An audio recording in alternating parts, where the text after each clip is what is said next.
बिस्मिल्लाहिर्रहमानिर्रहीम रबी यस्सिर वला तुअस्सिर वत्तमम बिल खैर आमीन। एसिड बेस साल्ट चैप्टर का आज दूसरा लेक्चर है और इसमें हम साल्ट के बारे में पढ़ते हैं। क्या साल्ट क्या चीज़ है? आपने एसिड पढ़ा, आपने बेस पढ़ा, ये दो चीज़ें आपने पढ़ ली है। अब हम क्या करेंगे, अगर हम एक एसिड को रिएक्ट करते हैं किसी बेस के साथ, एसिड प्लस बेस, तो क्या होगा कि एसिड का जो असर है वो बेस खत्म कर देगा। बेस और एसिड एक दूसरे के असर को खत्म कर देंगे। एसिड का एसिडिक कैरेक्टर, बेस का बेसिक कैरेक्टर खत्म हो जाएगा, यानी ये दोनों एक दूसरे को कर देंगे क्या? न्यूट्रल, इसको बोलते हैं न्यूट्रल। तो ये जो रिएक्शन है जिसमें आप एक एसिड को बेस के साथ मिलाते हैं, इस रिएक्शन का नाम है न्यूट्रलाइजेशन रिएक्शन। इस तरह के रिएक्शन में आपको हमेशा क्या मिलेगा? सॉल्ट मिलेगा। तो साल्ट का बड़ा प्यारा डेफिनेशन हमारे पास आ गया कि साल्ट वो चीज़ है जो हमें एसिड और बेस के रिएक्शन से मिलके बन जाता है। सो अब एक एग्जांपल मैं आपके सामने अगर रख दूं, एसिड का एक एग्जांपल हमारे पास HCl है, हाइड्रोक्लोरिक एसिड है। बेस का एक एग्जांपल हमारे पास है सोडियम हाइड्रोक्साइड। अच्छा, अब ये सोडियम हाइड्रोक्साइड आपका बेस है और HCl आपका एसिड है। तो जब ये रिएक्शन होता है, ये जो सोडियम है, ये क्लोरीन पर अक्सर आपको पता है माइनस का चार्ज होता है, सोडियम को प्लस है। तो ये क्लोरीन जो है ये किसके साथ मिल जाएगा? सोडियम के साथ, और आपको यहाँ पर मिल जाएगा NaCl। जबकि ये जो हाइड्रोजन है, ये वाला जो हाइड्रोजन है, ये यहाँ पर OH के साथ मिल जाएगा और आपको मिल जाएगा H2O। तो देखो, अब इधर आप आ जाओगे, ये आपका प्रोडक्ट है। अब ना यहाँ पर कोई एसिड पड़ा हुआ है ना बेस, एसिड गया काम से, एसिड अब नहीं है, ना बेस है ना एसिड हमारे पास। अब हमारे पास एक नया चीज़ आया हुआ है, दिस इज कॉल्ड साल्ट। तो एसिड नहीं रहा ना बेस रहा, एसिड और बेस न्यूट्रलाइज हो गए, साल्ट बन जाता है। और वाटर जो है, वाटर तो वैसे आपको पता है कि ये ना तो एसिडिक में आ रहा है ना बेसिक में, और ये एसिडिक भी है बेसिक भी है, दोनों के बीच में अपने आप को रखा हुआ है, एम्फोटेरिक सब्सटेंस है। तो ओवरऑल ये जो प्रोडक्ट हमारे पास आ रहा है, इसमें this NaCl is our salt, ये आपका साल्ट है। तो ये एक एग्जांपल था। अच्छा, साल्ट के हवाले से आपके कोर्स में मज़ीद तफसील नहीं है, सिर्फ इतना है कि साल्ट बज़ात खुद भी न्यूट्रल हो सकता है, न्यूट्रल साल्ट भी मिलते हैं। साल्ट, कुछ ऐसे साल्ट भी होते हैं जो बेसिक भी होते हैं, और कुछ ऐसे साल्ट होते हैं जो एसिडिक होते हैं। ये आपने खाली नॉलेज के लिए फ़िलहाल याद रखना है, क्योंकि बुक में मज़ीद इसकी तफसील नहीं है। तो साल्ट खुद न्यूट्रल भी हो सकते हैं, जैसे इस केस में सोडियम क्लोराइड बिल्कुल न्यूट्रल है, बेसिक भी हो सकता है, एसिडिक साल्ट भी हो सकता है। ये इसकी एग्जाम्पल्स भी है, लेकिन ये आपने यहाँ तक खाली नोट करना है। अब ये टॉपिक छोटा सा था, यहाँ पे ख़त्म हो गया salt. Conjugate acid base pairs है, ये नया टॉपिक है, कॉन्जुगेट एसिड बेस पेयर्स। ये कॉन्जुगेट का लफ्ज़ मैं अभी आपको बताना चाहता हूँ। एक एग्जांपल आपके सामने मैं पेश करता हूँ, वो है HCl plus water. HCl plus water एक एसिड है। जब मैं इसको पानी के अंदर डाल देता हूँ, क्या बन जाता है? किसी को पता है? ये तेज़ाब है या नहीं? एसिड है कि नहीं है? एसिड प्रोटॉन देता है कि नहीं देता है? एसिड अपना प्रोटॉन किसको देगा? वाटर को देगा। तो वाटर बन जाएगा क्या? H3O प्लस, यह तो हाइड्रोनियम आयन बनेगा, और क्लोरीन बिल्कुल अकेला हो जाएगा Cl माइनस। इसमें कोई शक नहीं है कि ये जो HCl है ये आपका एसिड है, और ये पानी, यहाँ पर पानी ने अपने आप को बेस शो किया। क्यों? क्योंकि इसने प्रोटॉन एक्सेप्ट कर लिया, और कल के डेफिनेशन आपको याद है, जो प्रोटॉन लेता है वो बेस है, तो इस वक्त वाटर एक बेस है। अच्छा, ये तो हो गया। अब जरा आप यहां पर आ जाइए। ये जो H3O है, ये जो H3O है, इसके अंदर ये सलाहियत है कि ये अपना प्रोटॉन वापस दे दे। है? बिल्कुल है। H3O ने प्रोटॉन लिया था, तो ये H3O अपना प्रोटॉन वापस क्या कर सकता है? दे सकता है वापस अपना प्रोटॉन। तो चूंकि ये प्रोटॉन दे सकता है, क्या मैं इसको एसिड बोल सकता हूं? अब प्रोटॉन देने वाला क्या है? एसिड है। प्रोटॉन देने वाला एसिड है। इस H3O में सलाहियत है कि ये अपना प्रोटॉन वापस रिलीज करे, तो इसको भी तो एसिड कहा जा सकता है ना। अब इसके सामने मैं एसिड लिखूंगा, लेकिन एक अकेला लफ्ज नहीं लिखूंगा, चूंकि ये एसिड ये जो एसिड है, ये हमारे पास बना हुआ था, किस चीज से बना हुआ था?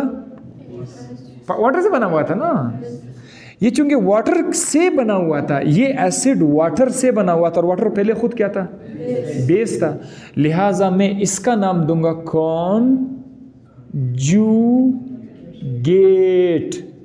एसिड, इसका नाम दूंगा।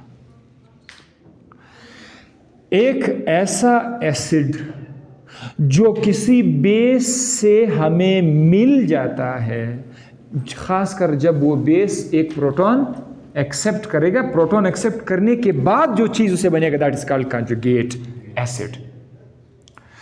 तो conjugate acid always come from the base.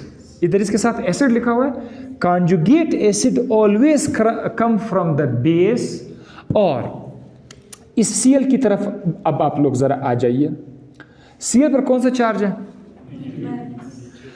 इसके अंदर सलाहियत है कि इसको H+ आयन दोबारा मिल जाए। क्लोरीन पर माइनस चार्ज है, तो H+ बड़े आराम से ये ले सकता है। तो H+ को दोबारा चूंकि ये ले सकता है, तो प्रोटॉन लेने वाला क्या है? बेस है ना। तो यहां पर जो क्लोरीन है हमारे पास, इसको हम लोग बेस कह सकते हैं, क्योंकि ये प्रोटॉन ले सकता है। लिहाजा ये बेस तो है, लेकिन इसका नाम हम अब रखेंगे कॉन्जुगेट बेस। Conjugate base. ये सिर्फ बेस नहीं रहा, इसके साथ कॉन्जुगेट का लफ्ज आपने बोलना है। अच्छा, अब देखो कॉन्जुगेट बेस बनता कब है? कॉन्जुगेट बेस उस वक्त बनता है जब कोई एसिड अपना प्रोटॉन रिलीज कर देता है। कोई एसिड जब अपना प्रोटॉन रिलीज कर देता है, तो जो कुछ बच जाता है उसका नाम है कॉन्जुगेट बेस। तो conjugate base always come from the acid. Conjugate base always come from the acid. ये जो कॉन्जुगेट बेस है, ये आपको कहां से मिला है? ये आपको एसिड से मिला। और कॉन्जुगेट एसिड आपको कहां से मिला? ये आपको बेस से मिलता है। तो जब भी आपके पास कोई एसिड हो, बेस हो, एसिड से आगे जाकर बेस बनेगा, लेकिन उसका नाम होगा कॉन्जुगेट बेस। बेस से आगे जाकर एसिड बनेगा, लेकिन उसका नाम है conjugate acid. So now you can call it conjugate acid and conjugate base. ये तो पहले से एसिड बेस था, और तो ठीक है। अच्छा, अब इसका डेफिनेशन देखो। कॉन्जुगेट एसिड का डेफिनेशन क्या है? Conjugate acid, it is formed when a base accept a proton. Conjugate base के बारे में क्या जिक्र है? कॉन्जुगेट बेस के बारे में, it is formed when an acid donate a proton. So अब नेक्स्ट टॉपिक की तरफ आ जाते हैं। तीसरा टॉपिक है strength of acid and base. Her acid की अपनी स्ट्रेंथ भी होती है। कोई कमजोर एसिड है, कोई दरमियाना, तो कोई बहुत स्ट्रॉन्ग एसिड है। ऐसा है ना, ये बहुत स्ट्रॉन्ग एसिड है, ये वीक एसिड, ऐसे बोलते हैं हम लोग। देखिए, जिस तरह लोग सखी होते हैं ना, एक शख्स है, आप उसको बोलो मुझे 5,000 चाहिए, तो ये फौरन दे देता है और बिल्कुल कुछ बोलता भी नहीं है। ठीक है, थोड़ा इसका मुंह सही कर लेता हूँ, है ना, सोचता भी नहीं, हाँ चाहिए, ले। फौरन दे दिया, दोबारा बोलता भी नहीं है कि जल्दी दे दो। दूसरा शख्स है, वो 5,000 देता है, थोड़ा सोचता है, बुनबुनाता है और फिर बाद में सोचता है कि चलो दे दिया, लेकिन मूड थोड़ा सा ऑफ है, ठीक है। तो अच्छा, एक और ऐसा शख्स भी है कि वो बहुत मुश्किलात से देता है 5,000, बहुत मुश्किलात से, तो बस उसका दिल ख़राब हो जाता है जब वो पैसे दे रहे होते हैं। तो ये सलाहियत है ना, टेंडेंसीज़ है कि कुछ लोग बड़े खुशी से दे सकते हैं, कुछ लोग थोड़े से, कुछ लोग बहुत मुश्किलात से। इसी तरह एसिड भी ऐसे होते हैं। जो एसिड, स्ट्रॉन्ग एसिड होगा ना, स्ट्रॉन्ग या स्ट्रॉन्गर एसिड के बारे में यह है कि वो प्रोटॉन आराम से रिलीज करते हैं, ठीक है, खुशी खुशी से वो प्रोटॉन रिलीज कर लेते हैं। रिलीज प्रोटॉन ईजिली, दोबारा उसको नहीं लेता, दोबारा बिल्कुल नहीं ले रहा है, जैसे रिलीज कर दिया फौरन रिलीज कर दिया और लेता भी नहीं है, तब बोलता है ये स्ट्रॉन्ग एसिड है। अगर ये प्रोटॉन दे दे वापस ले ले, प्रोटॉन दे दे वापस ले ले, तो वो उसको बोलेंगे weak acid. Release but can get it back easily, मुश्किलात से प्रोटॉन रिलीज करता है लेकिन जल्दी वापस ले लेते हैं, ला लो मुझे दो, so that is weak acid. और strong acid release proton easily लेकिन वापस लेने में डिफिकल्टी कहते हैं, बस ठीक है रखो अपने पास। इसी तरह बेस में भी इस तरह है। बेस करता क्या है, OH को एक्सेप्ट करता है ना, ये है, या प्रोटॉन को एक्सेप्ट करता है। तो जो base easily quickly proton accept करेगा उसका नाम होगा strong base, quickly proton accept करे। और जो क्विकली प्रोटॉन एक्सेप्ट नहीं करेगा that is called weak base. एक एग्जांपल मैं आपको बताता हूं, बस खाली जस्ट वन एग्जांपल। इसका नाम आपने सुना है ना HCl का, और ये सिरका का मैं आज आपको फॉर्मूला बताऊंगा, CH3C डबल बॉन्ड OH, ये एसिटिक एसिड का फार्मूला है। एसिटिक एसिड ये वाला जो इसके पास H है ना, ये वाला H, ये H को रिलीज करके क्या बनाएगा, H+ बनाएगा।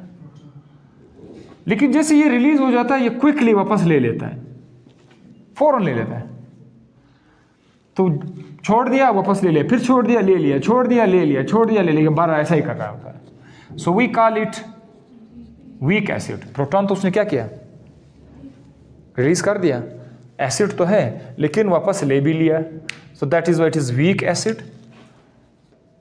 लेकिन इसके मुकाबले में जो HCl है, HCl आपको इस तरह नजर आएगा, ये जैसे एक बार H को रिलीज कर देगा Cl- बन जाएगा, फिर इसकी दोबारा लेने की सलाहियत काफी मुश्किल होती है। ठीक है, H दोबारा आ सकता है लेकिन बहुत डिफिकल्टी होती है। सो लिहाजा this HCl is now strong acid. HCl एक स्ट्रॉन्ग एसिड है और एसिटिक एसिड एक वीक एसिड है। तो ये भी एक छोटा सा टॉपिक था कि एसिड और बेस की अपनी अपनी ताकत होती है। स्ट्रॉन्ग एसिड भी होता है, वीक एसिड भी होता है, और स्ट्रॉन्ग बेस भी होता है, वीक बेस भी होता है। इसके अलावा स्ट्रॉन्ग एसिड और वीक एसिड को हम लोग pH से भी शो करते हैं, pH से भी उसका ताकत का अंदाजा हो जाता है। स्ट्रॉन्ग एसिड के अंदर एक बात याद रखिएगा, उसके अंदर प्रोटॉन ज्यादा होते हैं। क्या ज्यादा होते हैं, प्रोटॉन ज्यादा, स्ट्रॉन्ग एसिड, ये भी एक डेफिनेशन है। इसके अलावा उसका जो pH होता है वो लेस होता है, pH लेस होता है, यानी 7 से आप जरा पीछे आ जाओ, ये थोड़ा सा स्ट्रॉन्ग एसिड है। अगर आप थोड़ा सा मजीद pH कम करोगे, 5 की तरफ आओगे तो थोड़ा मजबूत एसिड हो जाता है। अगर आप 5 से छोटा नंबर 4 की तरफ आओगे तो ये एसिड और भी स्ट्रॉन्ग हो जाता है। तो pH जितना कम हो जाता है उतना वो स्ट्रॉन्ग एसिड होता है। अब जिस एसिड का pH 2 है that will be the strongest acid as compare to pH 3, 4, 5, 6, 7 and so on. तो pH से भी आपको अंदाजा हो जाता है कि स्ट्रॉन्ग एसिड कौन सा है और वीक एसिड कौन सा है।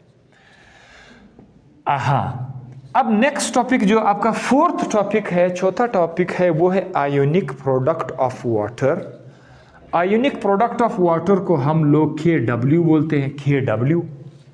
इसको समझाने के लिए मुझे पानी की तरफ जाना होगा, वाटर के अंदर ही आपको समझाएंगे। इस टॉपिक के हवाले से और आगे जितने भी 2 और टॉपिक आ रहे हैं, इस पर मैंने चैप्टर केमिकल इक्विलिब्रियम में पूरी तफसील दे दी है, लेकिन आज एक क्विक रिवीजन उसको मैं, क्योंकि आप लोग उसी चैप्टर के अंदर भी जाएंगे, वहाँ से पढ़ेंगे भी, तो एक क्विक रिवीजन मैं आपको देता हूँ, ठीक है। क्योंकि वहाँ पर chemical equilibrium, reversible, irreversible reaction के बारे में काफ़ी ज़्यादा जिक्र है। अगर कोई ऐसा रिएक्शन है जिसमें A और B आपस में मिल के C बनाए, और ये C जो है आपका प्रोडक्ट है, प्रोडक्ट को क्या बोलते हैं, P बोलते हैं, और ये क्या है, रिएक्टेंट है, इसको क्या बोलते हैं, R। अगर कोई ऐसा रिएक्शन हो जिसमें रिएक्टेंट प्रोडक्ट में कन्वर्ट तो हो जाए, लेकिन प्रोडक्ट दोबारा से रिएक्टेंट में नहीं आ सके, तो इस रिएक्शन को बोलते हैं इरिवर्सिबल, कि रिवर्स नहीं हो सकता। लेकिन अगर प्रोडक्ट वापस रिएक्टेंट में थोड़ा बहुत या ज़्यादा वापस रिएक्टेंट में आ सकते हैं, तो ऐसे रिएक्शन को बोलते हैं रिवर्सिबल रिएक्शन।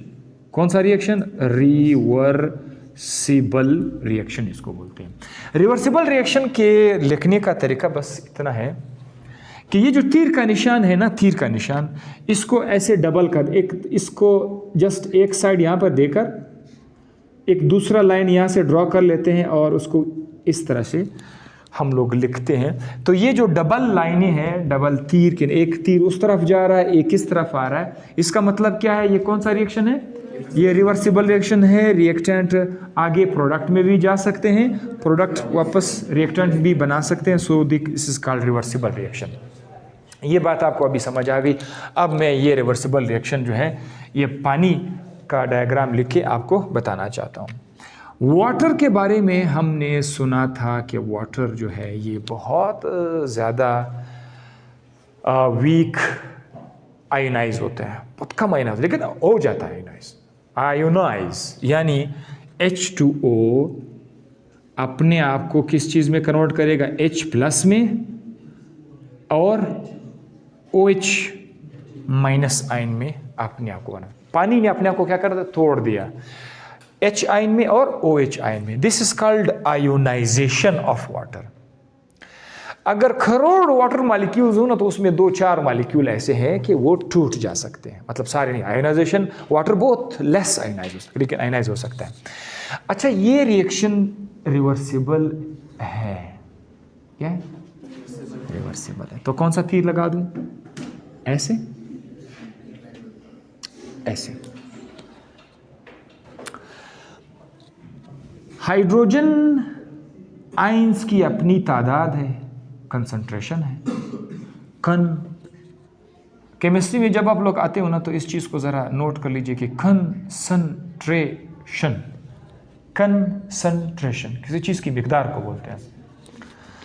कंसंट्रेशन हम अक्सर लेते हैं किस चीज में, moles, oh my God, moles per decimetre cube में। किस चीज़ में लेते हैं, मोल्स। मुझे खुशी इस बात की है कि आप लोगों ने मोल्स पढ़ा है। चैप्टर नंबर 1 स्टोइचियोमेट्री कमाल का चैप्टर है आपका, कोई ऐसा चैप्टर नहीं है जिसमें इसका जिक्र नहीं। गैस लाज आपने पढ़े थे, मोल्स था कि नहीं था?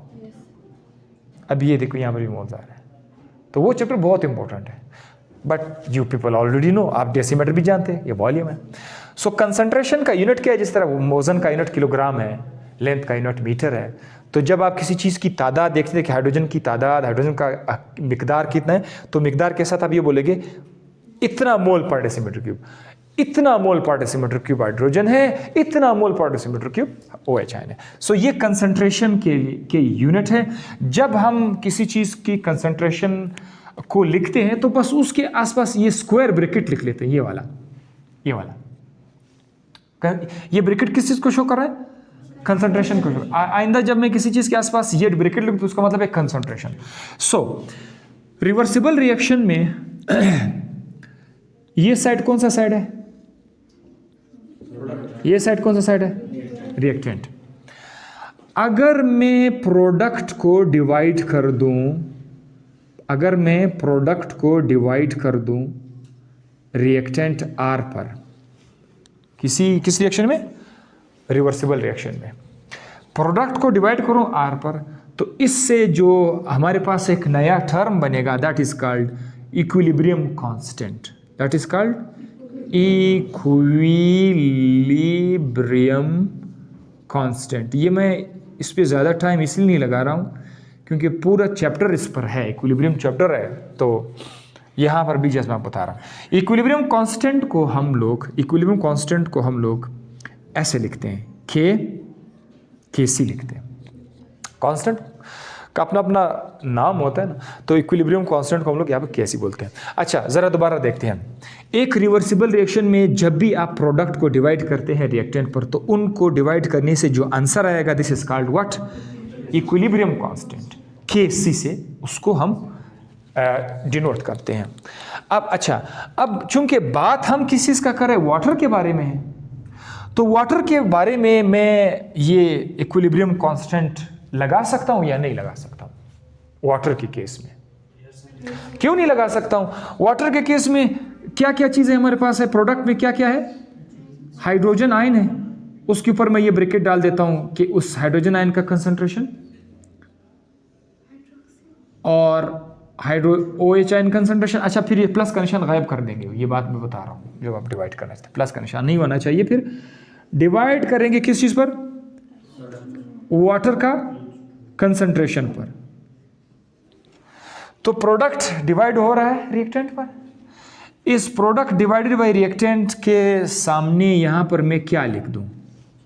केसी लिख। या शाबाश, बस मैंने भी वही कर दिया। रूल में आपने पढ़ा था, प्रोडक्ट को डिवाइड करे रिएक्टेंट पर, तो केसी के बराबर है। ये जो H2O है, पानी अगर आपने 1 करोड़ भी लिया हुआ है, तो उससे बहुत कम पानी आयोनाइज हुआ है। तो यूं समझे कि पानी आयोनाइज ही नहीं हुआ है, सारा का सारा पानी तो पड़ा हुआ है, उसका मिकदार चेंज नहीं हुआ है। तो जिस चीज का मिकदार चेंज नहीं हुआ है, क्या उसको कांस्टेंट कहा जा सकता है? जिस चीज का मिकदार चेंज नहीं हो रहा हो उसको कांस्टेंट कह सकते हैं? क्यों नहीं कह सकते? बिल्कुल कह सकते हैं। अगर ये पानी ज्यादा से ज्यादा अपने आप को आयोनाइज करता ना, तो इसका मिकदार कम हो जाता कि नहीं हो जाता? अब मैंने पहले बताया हुआ कि पानी बहुत बहुत बहुत कम आयोनाइज करता है, तो सारा का सारा पानी तो पैसे पड़ा हुआ है, इसका मतलब इसकी मिकदार चेंज ही नहीं हुई है। तो चेंज नहीं हुआ है तो उसका मतलब ये खुद एक कांस्टेंट है। अब इस तरफ आपके पास Kc एक कांस्टेंट तो था, ये अगर इस H2O को डिवाइड होकर के इस तरफ ले आऊं तो ये क्या बनेगा? Kc तो पहले से था, ये जो H2O का कंसंट्रेशन है अगर मैं इसको इस तरफ ले आऊं तो ये मल्टीप्लाई हो जाएगा ना। अब Kc एक कांस्टेंट है, पानी एक दूसरा कांस्टेंट है। ये जो दो कांस्टेंट है ना, दो कांस्टेंट, जब ये दो कांस्टेंट आपस में कंबाइन हो जाएंगे तो उससे हमें एक नया कांस्टेंट मिल जाएगा, एक न्यू कांस्टेंट हमें मिल जाएगा। That's new constant is called Kw। New constant is called what? Kw। सो अब आप लोग क्या करेंगे, इस KCH2O की जगह पर क्या लिखेंगे? ऐसा, Kw is equal to hydrogen ion concentration, plus का निशान लिखना होगा, एंड OH आयन कंसंट्रेशन। बस ये खत्म हो, यहां पर हमारे पास फॉर्मूला आ गया। नीचे कुछ नहीं लिखना है। क्यों नहीं लिखना है? क्योंकि वो जो H2O नीचे था वो उस तरफ शिफ्ट हुआ। सो हमारे पास अब ये एक इक्वेशन आ गया है। आप अपने छोटे छोटे खोपड़ियों में इसको रख देंगे। एक नया फार्मूला है Kw, और टॉपिक था आपका ionic product of water. Kw ये चीज़ है, ionic product of water is always equal to the hydrogen ion concentration and hydroxide ion concentration या the product of hydrogen ion concentration and hydroxide ion concentration is called Kw. अच्छा, ये जो Kw है, Kw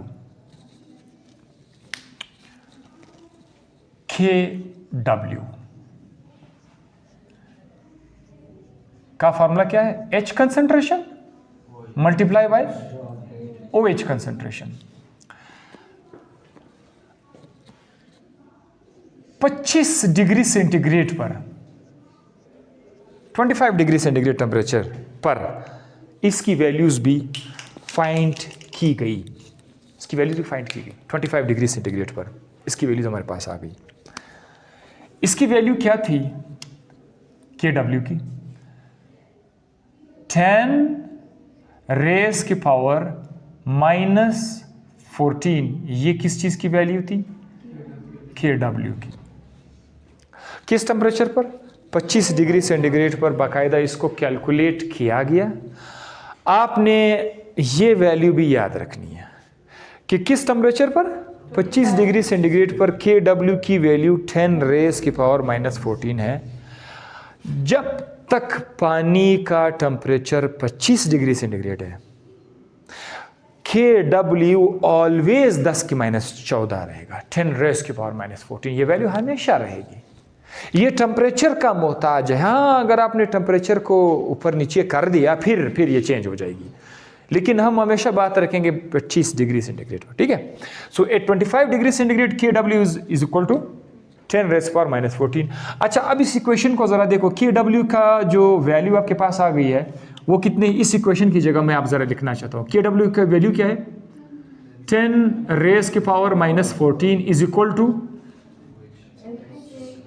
H ion concentration into OH ion concentration. ऐसा लिख सकते हैं ना? बिल्कुल लिख सकते हैं।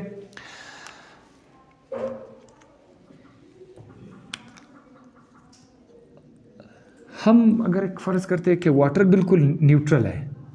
वाटर क्या है?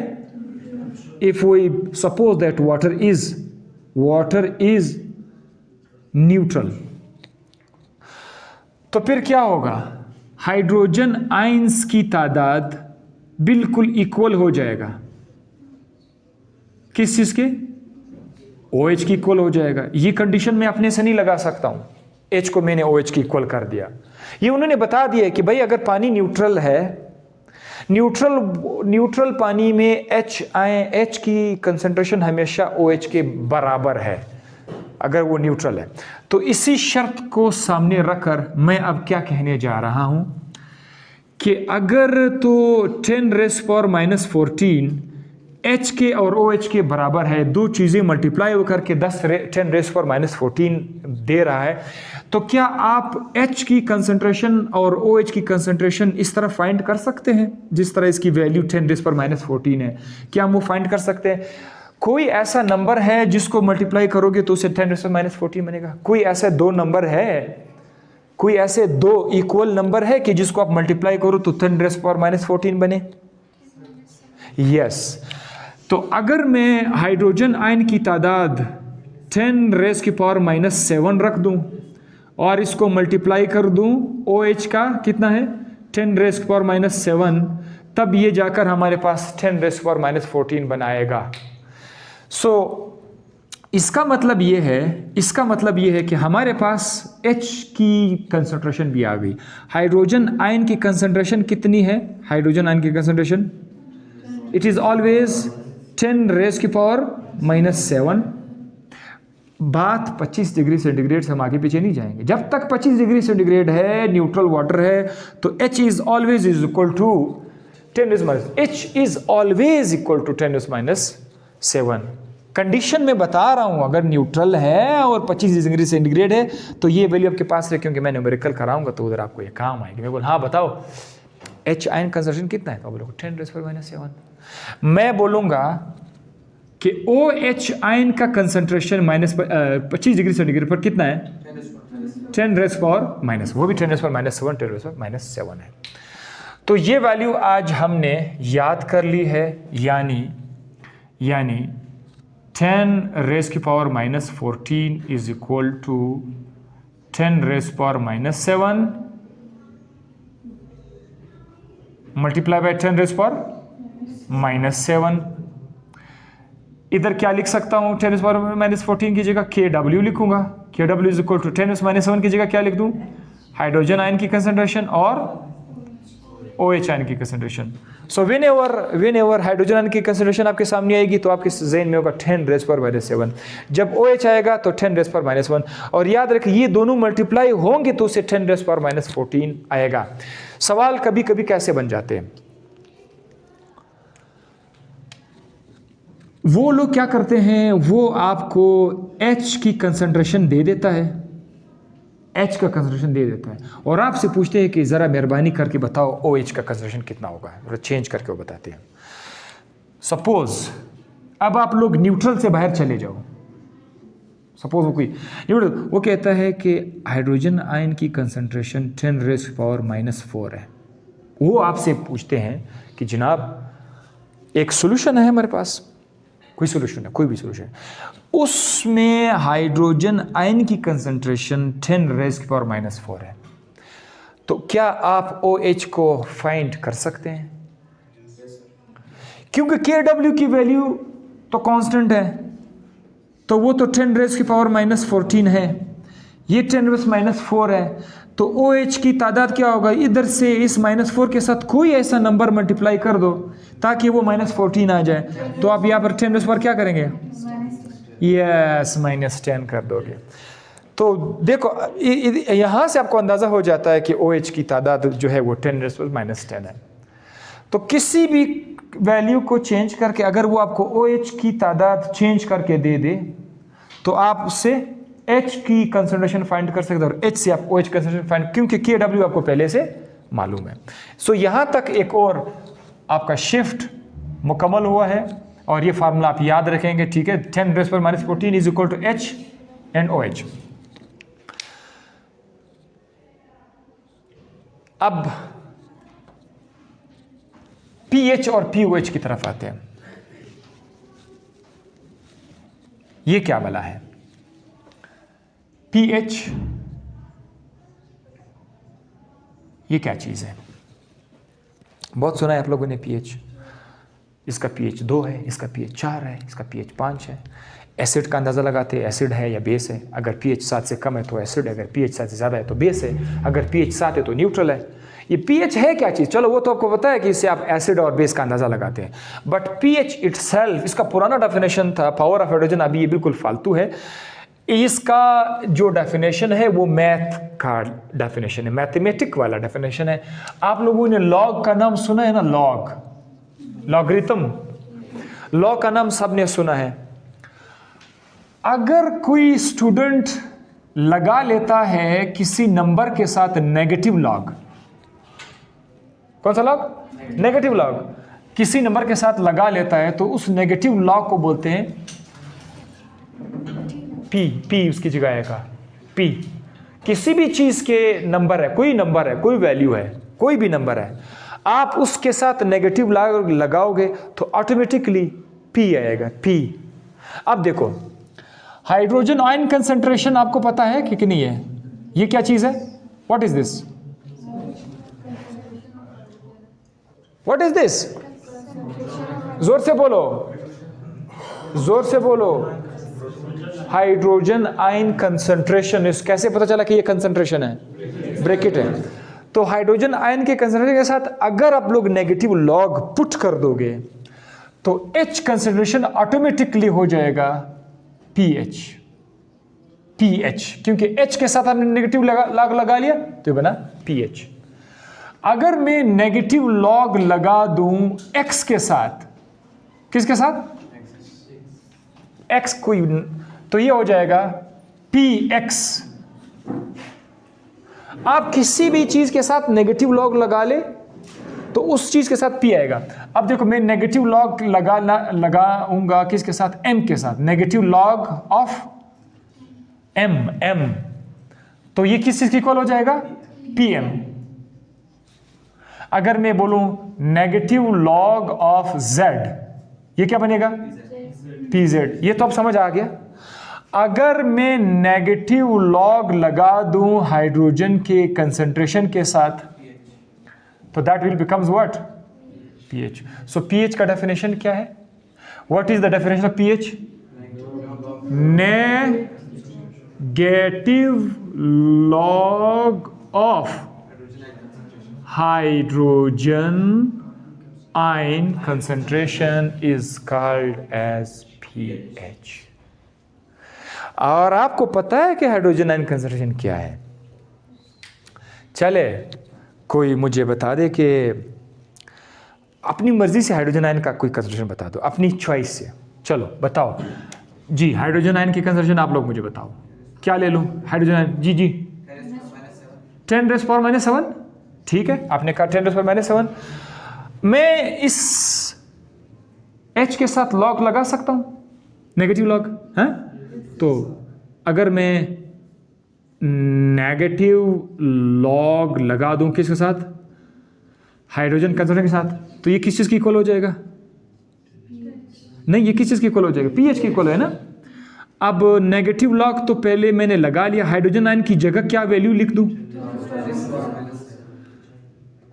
10⁻⁻⁷. हाइड्रोजन आयन की जगह मैंने उसकी वैल्यू लिख दी.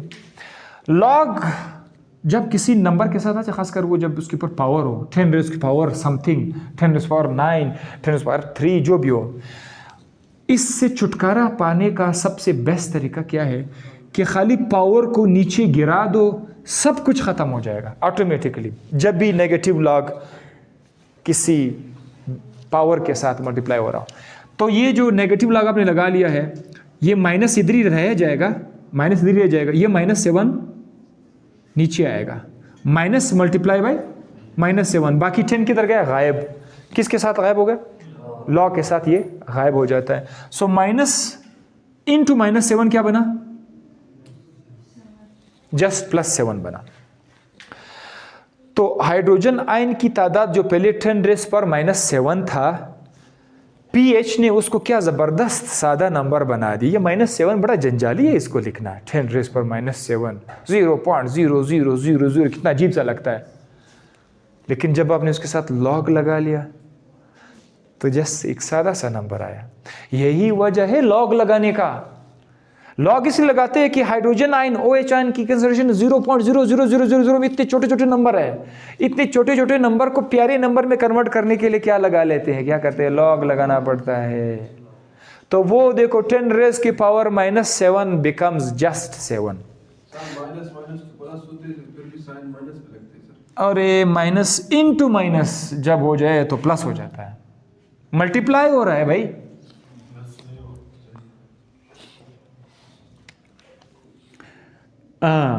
ये समझ में ना. ठीक है, तो pH is equal to what? pH is equal to 7. आप लोग अभी pH फाइंड कर सकते हैं. आपको कोई हाइड्रोजन आयन की कंसंट्रेशन देगा, आप उसे क्या फाइंड करेंगे? pH को फाइंड करेंगे. एक और एग्जांपल है, अगर आपके पास हाइड्रोजन आयन की कंसंट्रेशन 10⁻⁻³ हो, एक तो फार्मूला लगाकर भी आप कर सकते हैं, एक डायरेक्ट भी बता सकते हो. Yes, -3 will always become 3. तो फार्मूला क्या है? pH is equal to negative log of hydrogen concentration. pH is equal to negative log of hydrogen ion की जगह क्या लिख दूं? 10⁻⁻, नेगेटिव लॉग 10 जब मल्टीप्लाई हो रहा है लॉग 10 के साथ, तो ये सारा का लॉग भी गायब हो जाएगा, 10 भी गायब हो जाएगा, इसका माइनस रह जाएगा, और वो जो -3 है वो भी नीचे आकर इसके साथ मल्टीप्लाई हो जाएगा. सो माइनस इंटू माइनस ये हो जाएगा 3. अब आप लोग चलते जाओ चलते जाओ चलते. ठीक है, यहां से हो गया. अब एक pH तो हो गया, अब POH आसान हो जाएगा आपके लिए. ठीक है, POH will become very easy for all of us. अगर आपने pH पढ़ा है तो मुझे उम्मीद है कि मेरे स्टूडेंट इस वक्त मुझे POH अपने आप से बताएंगे इंशाल्लाह. POH क्या होगा? यस, मैंने कहा था ये तो असल में OH है ना, ये OH है। अगर हम लोग OH के कंसंट्रेशन के साथ अगर नेगेटिव लॉग पुट कर देंगे, नेगेटिव लॉग पुट, तो ये बन जाएगा POH। जिस तरह आपने हाइड्रोजन के कंसंट्रेशन के साथ नेगेटिव लॉग पुट करके उसको pH बनाया था, H बना pH, H बना pH, OH बना POH, तो जस्ट आपने उसके साथ नेगेटिव लॉग लगाना था। तो इसकी भी उसी तरह से वैल्यूज आप पुट करके लाएंगे। इसको ज़्यादा तफसील नहीं दे रहा हूँ क्योंकि ऑलरेडी आपको पता है वो सेम टू सेम है। अब ज़रा ये एक चीज़ ज़रा आप नोट कर लें कि pH plus POH is equal to 14। Oh my god, ये कब? 25 डिग्री सेंटीग्रेड पर जब पानी न्यूट्रल हो तो pH किसी सॉल्यूशन का pH जमा POH, इसकी वैल्यू हमेशा 14 बनेगी। जिस तरह आपने पहले पढ़ा था कि हाइड्रोजन आयन का concentration multiply by OH, ion का मल्टीप्लाई है, ये प्लस नहीं है। रिपीट, बार बार रिपीट करते बताओ, it is always equal to 10⁻⁻14। जब आपने इसको pH में कन्वर्ट कर दिया तो ये एक नया इक्वेशन बना। केमिकल इक्विलिब्रियम वाले चैप्टर में मैंने इसको प्रूफ भी किया हुआ कि pH प्लस POH कैसे 14 बना, लेकिन आज डायरेक्ट मैं आपको बता रहा हूँ क्योंकि हमने आपको न्यूमेरिकल बताने हैं। तो जब कंसंट्रेशन की शक्ल में हो तो वो 10⁻⁻14 के बराबर होगा। जब वो pH बनेगा, यानी H से pH बनाए, OH से POH बनाए, तो उनकी वैल्यू वो 10⁻14 से ड्रॉप करके जस्ट 14 बनेगी। So pH plus POH is always equal to what? 14। जिस तरह आपने H concentration multiply by OH concentration is always equal to 10⁻⁻14, तो pH plus POH is always equal to 14। इससे कैसे न्यूमेरिकल आते हैं अभी मैं आपको बताता हूं। आपको या तो pH दिया गया होगा या POH दिया गया होगा। अगर pH दिया हुआ है तो आपसे कहते हैं कि जरा POH फाइंड कर दो। अगर POH दिया हुआ है तो आपसे पूछेंगे कि जरा pH दिखा दो। सपोज वो कहते हैं कि pH हमारे पास 4 है। सपोज वो कहते हैं POH हमारे पास 4 है, POH 4 है। Can you find what will be the pH? क्योंकि POH की जगह आपने 4 लिखा है, इक्वल के बाद क्या है? 14 है। अब pH इधर प्लस तो है, pH हमें मालूम नहीं है, तो ये x है, तो ये 4 उस तरफ जाएगा, माइनस हो जाएगा। 14 - 4 10, तो x आपका pH है कि नहीं है? तो pH आपका 10 हो जाएगा। वैल्यूज को आगे पीछे करने से आपके पास क्या आ जाएंगे? pH और POH आ जाएंगे। इस तरह बहुत सारे क्वेश्चंस होंगे। कल इंशाल्लाह मैं आपको 4 न्यूमेरिकल्स कराऊंगा। बिल्कुल आज टाइम नहीं रहा, टाइम ख़त्म होने वाला है, बल्कि ख़त्म हो चुका है। इन्हीं चीज़ों से, इन्हीं फार्मूला से 4 न्यूमेरिकल आपको कराऊंगा। सबसे बेहतरीन न्यूमेरिकल्स, और जो कि एमडीकेट में आते भी है, टेक्निकल भी है। बाद स्टूडेंट्स फार्मूला लगाएंगे, हम लोग टेक्निकल डायरेक्ट सोचेंगे किस तक क्या आंसर आएगा, ठीक है, एमडीकेट के लिए। तो ये यहाँ तक नोट कर लीजिए, ये फार्मूला नोट कर लीजिए, ये वाला KW का फार्मूला नोट कर लीजिए, KW का वैल्यू नोट कर लीजिए, और साथ साथ ये भी देखिए कि KW जो है वो किसके बराबर है? H × OH 10⁻⁻14। और ये फार्मूला भी देख ले कि pH is always equal to negative log of hydrogen concentration, POH is always equal to what is POH? Negative log of hydroxide ion concentration. तो ये फार्मूलाज में सबके सबको स्क्वायर लगा रहा हूँ उसके ऊपर। ये नोट कर लेंगे POH, ये नोट कर लेंगे pH, और साथ साथ में ये देखिए pH plus POH is always equal to 14।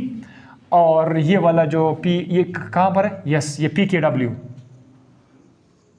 ये भी आपको पता होना चाहिए कि 10⁻⁻14 is also equal to H concentration and OH concentration. बस